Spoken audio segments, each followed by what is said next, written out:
I found out my boyfriend was cheating on me 3 months ago, but instead of leaving, I gave him a choice: therapy or I walk.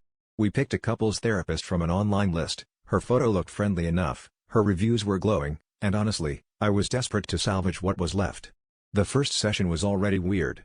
She barely looked at me, and my boyfriend was stiff, not his usual fake charming self. I chalked it up to nerves, but the tension in the room felt like it was suffocating me. By the third session, things got messier.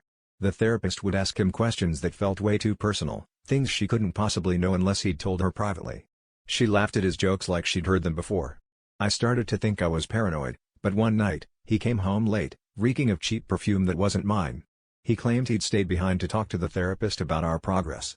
The next day, I called her office to confirm his story, and that's when her assistant let it slip: she and my boyfriend used to date. My stomach dropped. I confronted my boyfriend right away, and he broke down, confessing everything. Their relationship had ended years ago, but he'd reached out to her after we started having problems.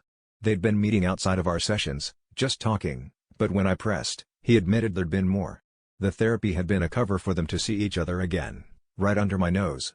She'd been giving him advice on how to manipulate me into staying, all while playing my confidant. I kicked him out that night, but the betrayal left a hole that therapy, real therapy, couldn't fix.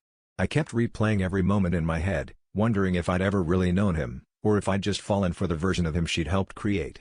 The worst part is, I realized I ignored my gut because I was so desperate to fix something that was already broken. Sometimes the truth isn't just shocking, it leaves you questioning your own reality.